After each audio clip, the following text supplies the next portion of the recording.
Hey everyone, I am trying this at a different time in the morning now.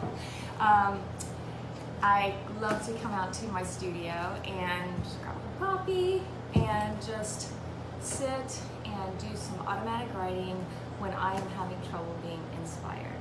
So this video is about what you do when you are feeling uninspired, and I'm just going to show you a few things that work for me. And then I would love for you to comment on this. Maybe we can get a little dialogue going with other people and see what you do. So the first thing I do, I mentioned, is automatic writing. And my definition of automatic writing is just grabbing any sort of a writing utensil, pencil, charcoal. Just grabbed a Sharpie this morning, and I have a lot of things on my mind this week. And so I just started kind of scribbling, and sort of tree came out that made me think about roots and things that were happening and growing, and then I just started writing a bunch of words. And so then I turned my paper upside down, and then I wrote some other things, and from that something else came out. It's just the stream of consciousness started happening, which feels very therapeutic. This says okay because it's all going to be okay, and so I just kind of wrote on that over and over again. And if I go from this automatic stream of consciousness writing straight to another process that is something that's not usually a process that I work with every day, that really helps to keep that kind of unconscious creation happening. So last week I showed you some RNF blocks, pigment blocks, and caustic, and how you can melt those and paint them onto your caustic paintings. But you can also put those on your griddle and just do a little mark making. You can also use some of the RNF oil sticks that I showed you. And so my griddle is at about 185, 195 degrees, so it's not really that hot. So I'm really not really thinking of anything I'm doing. I'm not trying to create anything. I'm just taking a piece of watercolor paper. Actually, I already used something on the other side of this, and I'm pressing down and pulling a print. Not thinking about this, just seeing what happens. And so I'll put this aside. I mean, I can throw it away, I could use it as a greeting card, or I can put it on my wall and say, oh wow, that kind of has something to do with what's going on in my life right now, and something that needs to be birthed from my soul. Or just throw it away.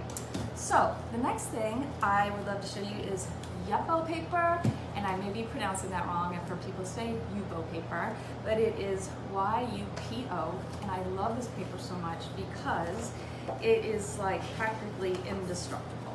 Here's a piece right here. You can't tear it.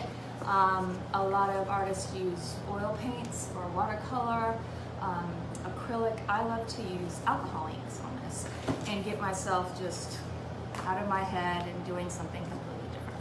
So these are alcohol inks that you can buy at our supply stores or even Michael's. So I'm just kind of doing some scribbling and making some areas, and I'm, again, not trying to come up with something representational. I'm just not thinking much and just moving the ink around and dripping. I can get stuck doing this like all day long sometimes because it's so freeing. This is a clear, raise it high, just see what happens. I can hold this up because I don't care if it drips. Again, I can use this as a greeting card, or throw it away, or cut a little section out of it. But it is wonderful to see these inks blend together and blow them around. So again, I'll look at this later. Maybe something will reveal itself to me about what I need to learn right now in my life. So this is a process that I absolutely love, and that is not using a blowtorch, but using a household iron to fuse and to move wax around a piece. So this is a piece that we were working on the last few Facebook Lives. I was kind of ironing up here, but this part was looking really awesome. So I just put some Payne's Gray mixed with a little black, stuck, and a little Van Dyke Brown. Just kind of follow along with the colors I've been using. And a little blue. Again, I'm not trying to create anything specific. And then you take your household iron. You will never use this to iron clothes again, but I like to use a steamless iron so it doesn't have holes in it. Some people use those, that's fine, but I like the smooth texture that this creates. So I have this on between 1 and 2. Don't turn it up really high or you'll push all of the wax all the way off your painting. So I've got about 6 layers on here right now.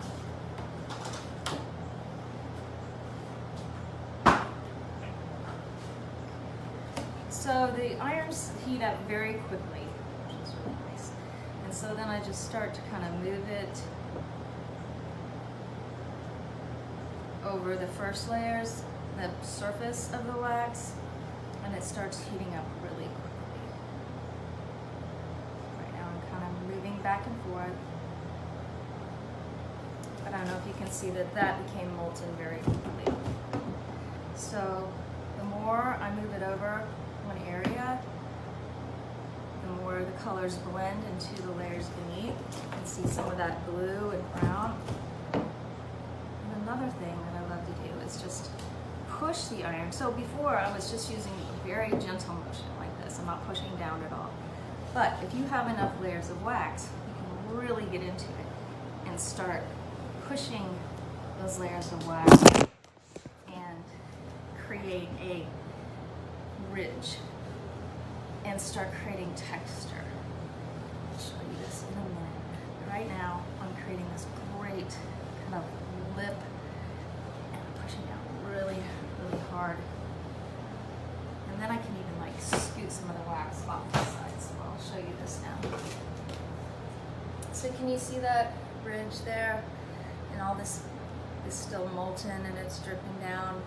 So I may keep that ridge, I may paint this entire section white, but you see, I'm not trying to create something specific, and I'm not working on a commission or a piece that a gallery wants to see. This is just about using a different tool, getting out of my head, and feeling inspired so that maybe I'll put this aside and start working on something that I have to do, but I can always look over at it and be like, oh, I love what happened there, and that accident, and that came from being uninspired to creating something that I love in an accidental way.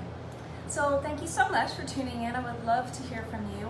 Also look on my Facebook page for upcoming workshops.